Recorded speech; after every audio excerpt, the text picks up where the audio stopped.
So para mawala yung pagdududa sa isip ng marami at para patas ang mga susunod na eleksyon, edi dapat pumasok na ang Senado at imbestigahan ang nakaraang eleksyon. Good evening, sir. Si MJ po ito. Lalo pat mayroon pong gagawin na electoral process sa BARM ngayon pong taon, ang kauna-unahan pong BARM parliamentary elections, na parehas rin po ang proseso na pagdadaanan po o pinagdaanan ng national polls nito pong nakaraang summer season, attorney.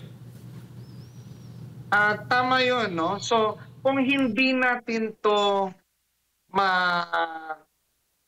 let's say, ma-review na yung ating konsensya ay magsasabi na ito'y malinis at dapat wala tayong ikabahala, pag hindi talaga natin to ma-review at ma-actual audit, yung mga susunod na eleksyon, meron na pong pagdududa sa ating mga isip. At kahit gaano kapopular ang mga kandidato o ang ating magiging paboritong mga presidentiable, pwede ito mamanipula kung sa palagay natin may problema na hindi natin naimbestigahan at hindi na itama. That's why pabor rin ito, ang investigasyon, pabor rin ito sa COMELEC.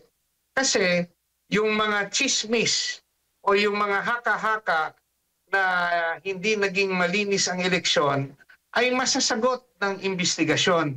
Kung naging malinis ang eleksyon at tama yung talagang inilabas na bilang, di pwedeng ipagpatuloy ng COMELEC ang kanilang proseso. Yun lang naman kung wala tayong kinakatakutan, dapat mag-fully cooperate ang COMELEC para mawala sa isip ng marami na may dayaan nung nakaraang eleksyon at magkakaroon ng dayaan sa mga susunod na eleksyon. Kung babalikan po natin ang resulta ng local absentee voting, yung botohan po ng namin sa media, ng AFP at ng PNP noong po nagdaang May 2025 elections, pampito po kayo doon sa mga nanalo at ang Duterte po pasok sa nagdaang pong eleksyon. Anong pakiwari sa inyo, attorney, ng resulta ng local absentee voting ngayon po? Binanggit po ninyo na dapat mano-mano po maging bilangan. Ako naman bukas ang aking isip na kung talagang natalo kami, yung 7 sa Duterte 10, tatanggapin namin yon. Yun nga lang, maraming mga aligasyon. Kasama na doon yung overvotes na sinasabi na sa report na around 17 million. No? So, sa aking pag-iisip, ganun ba ka-bobo ang mga Pilipinong botante na boboto sila more than 12 at ganun karami yung overvotes kung yun man yung mga sinasabing aligasyon. So para mawala yung pagdududa sa isip ng marami at para patas ang mga susunod na eleksyon, edi dapat pumasok na ang Senado at imbestigahan ang nakaraang eleksyon.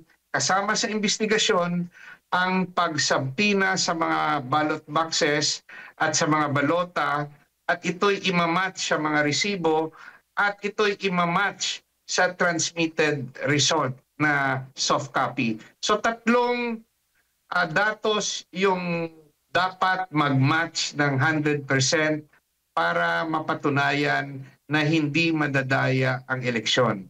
Kasi yung pagdadaya pwede rin mangyari sa post-election, pagkatapos ng eleksyon. Para mapagtakpan ang daya, yung mga balota pwedeng i-manipulate para ito mag-match sa soft copy o sa report na kanilang basihan sa resulta. So, kung hindi maging mabilis ang investigasyon at talagang may anomalyang nangyari, yan po sa tingin ko ang rason kung bakit yung mga resibo ng sa ating pagboto ay hindi pinapapirmahan sa atin or hindi nilalagyan ng thumb mark. So, ano ba ang assurance na hindi yan mapalitan? No? Kasi tapos ng eleksyon. So, on theory, pwede yan imamatch. Kung let's say merong ginawang pandadaya sa resulta, yung resulta, they'll go back. They will have to justify it with the receipts na wala naman pirma natin, kaya pwedeng palitan. At yung balota na pwede rin palitan. So, kailangan po maimbestigahan ng Senado para malagyan ng safeguards na yung let's say electronic counting in the future. Dapat pirmahan ang resibo kasi wala tayong kopya at yung kopya na tinignan natin ay binabalik sa COMELEC at hindi na natin alam kung pareho pa rin kopya yon pag nagkaroon ng investigasyon at Opo. audit.